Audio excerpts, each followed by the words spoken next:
How are you coping? This is an incredibly difficult time for our family. There's nothing we want to happen more than to get Alssu back. My children need her. I need my wife back.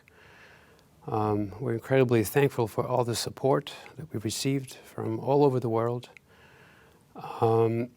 Alssu is an American citizen, and Russian authorities have yet to grant consular access to her. That hasn't happened yet. We want this to happen as soon as possible. As an American, as a human being, Alssu has certain inalienable rights, and these rights must be upheld. What can the US government do to help you?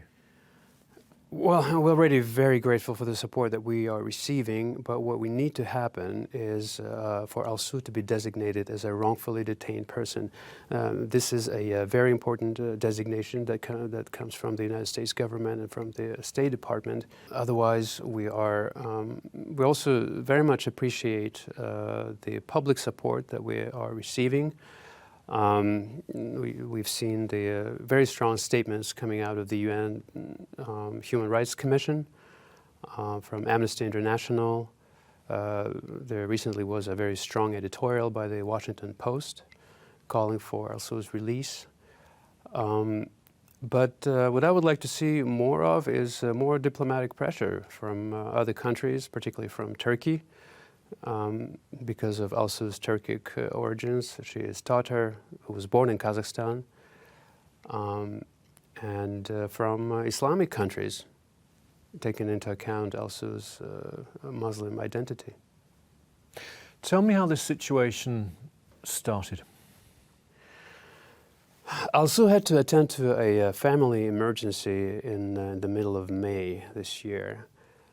So she arrived in Kazan in Tatarstan on the 20th of May, and her visit was coming to an end, and before she was scheduled to board the plane, literally 15 minutes before that, she was called up by security, and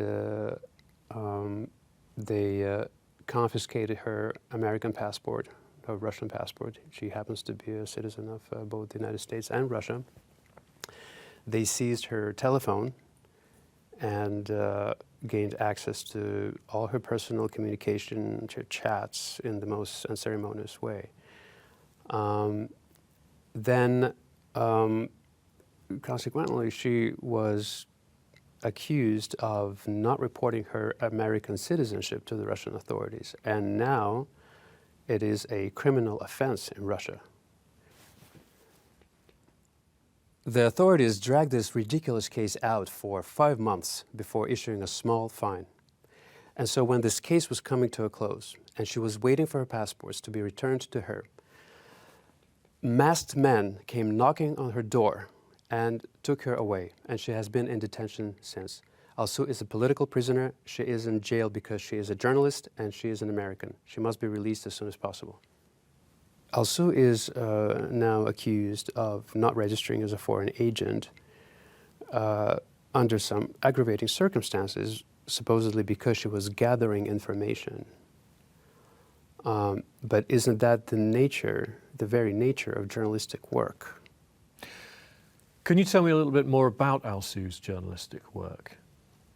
For a quarter of a century, she's been a broadcaster, a radio broadcaster, and a journalist, and then an editor at the Tatar-bashkirskata service here at Radio Free Europe, Radio Liberty. She has a very distinct, inimitable radio voice. One of the voices that Tatars in Kazan, all over Tatarstan, and throughout the world, really, heard on their radio receivers, in their cars, in their kitchens, when Radio Azatlik was available on FM and medium waves inside Russia. She is a very respected member of the Tatar community. She dedicated much of her reporting to the preservation of the Tatar language and culture. In recent years, she actively participated in an online Tatar language education project called Ayda Online, It's a project that is widely recognized in Tatarstan by Tatarstan's authorities. It gained huge popularity, not just inside Russia, but also throughout the Tatar diaspora around the world. And she's also involved in cultural activities relating to Tatar language and heritage here in Prague. Oh, absolutely. Alsu is one of the top organizers and certainly a very active participant in a Tatar summer festival called Sabantui. That's an annual event. It's a national holiday, really, for Tatars around the world. Hundreds of people join Sabantui every summer, and those guests also included representatives of the Tatarstan government, the government that is now holding Alsu in prison on Moscow's orders. Let's return to your family. How are your daughters coping? We are a strong family.